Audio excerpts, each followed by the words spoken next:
The first envelope arrived without a stamp, without an address, and without a sender. It contained only one sentence, written in neat blue ink. Tomorrow at exactly 3:17 p.m., don't answer your phone. I laughed, tossed it into the trash and forgot about it. Until the next afternoon, when my phone rang at exactly 3:17. Curiosity beat common sense. I answered. There was no voice, only slow breathing. Then the call ended. That night, another envelope appeared under my apartment door. It read, "You answered. Nothing changes yet." I lived alone on the 8th floor of an aging apartment building where everyone minded their own business. The landlord insisted the security cameras worked, but whenever I asked who delivered the envelopes, he shrugged and said no one had been seen entering. The third envelope came with another warning.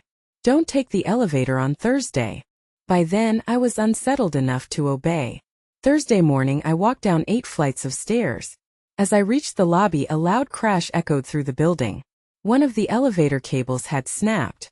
No one died, but 3 people were trapped inside for hours. I couldn't explain it. Someone knew the future. From then on, I waited for the envelopes almost eagerly. They predicted tiny things at first.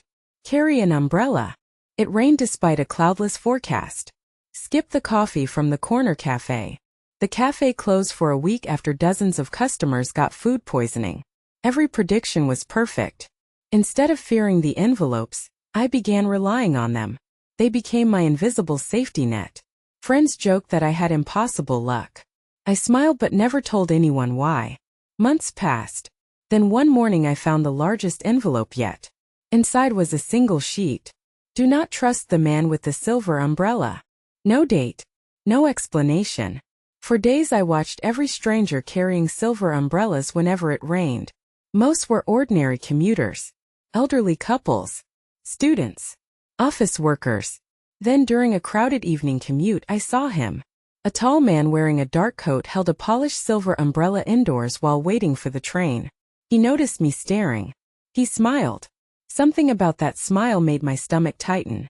I left the station immediately, ignoring my usual train. The next morning another envelope appeared. Good. That one word terrified me more than anything before. Someone wasn't just predicting events. Someone was watching me follow instructions. I started checking locks twice, covering my apartment peephole, even placing flour near the door to catch footprints. Nothing. No footprints. No broken locks. Only fresh envelopes every few days. I finally decided to fight back. The next note instructed me to avoid Oak Street at noon. Instead, I went there anyway. At exactly noon, nothing happened. No accident. No explosion. No danger. I almost laughed. Then I noticed the delivery van parked across the street. Its driver watched me through the windshield without moving. As soon as I looked directly at him, he drove away. That evening, another envelope arrived. The future changes when you know where to look. I read the sentence over and over. It wasn't predicting events anymore. It was answering me. I became obsessed. I searched handwriting databases online, compared ink samples, installed hidden cameras inside my apartment. The cameras captured nothing unusual. Each morning the envelopes simply existed, as though they'd always been there. Then came the message that changed everything. Tomorrow, burn every envelope. I stacked them on my kitchen table. There were nearly 50. Each one had protected me somehow. Burn them? It felt like destroying the only guide keeping me alive. I couldn't do it. Instead, I hid them inside a locked suitcase beneath my bed. The following morning there was no new envelope. For the first time in months, silence. Then my phone rang. Exactly 3:17 p.m. I let it ring. When it stopped, someone knocked on my apartment door. 3 slow knocks. I froze. Another 3 knocks. Then a calm voice spoke through the wood. You were supposed to burn them. I didn't answer. The voice continued. If you keep reading them, you'll never leave the loop. Loop? I looked through the peephole. The hallway was empty. Only one envelope rested on the floor.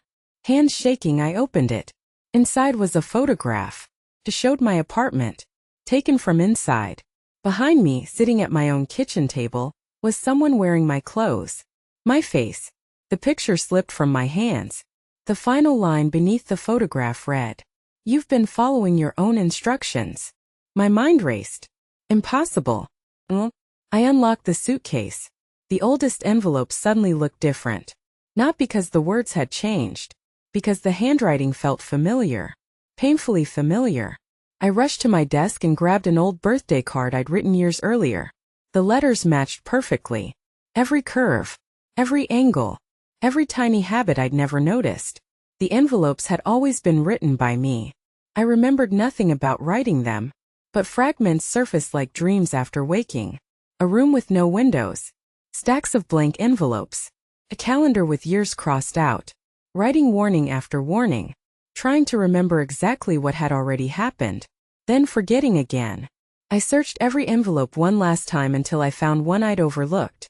It had never been opened. Its seal seemed newer than the rest. Inside was a key. No note. Just a small brass key with the number 317 engraved into it. I stared at the number. 317. The same time. The same recurring moment. The same unanswered phone calls.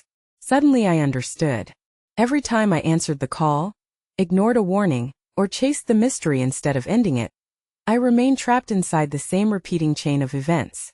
The envelopes weren't predicting the future. They were preserving the only version of it where I survived long enough to write the next set. I never found the lock that key belonged to. Maybe I wasn't supposed to. Maybe somewhere beyond another unanswered phone call, another unopened envelope was waiting for another version of me to make a different choice. Every afternoon at exactly 3:17 my phone still rings. I never answer. Not because I'm afraid of who's calling. 'Cause I'm afraid one day I'll recognize my own voice.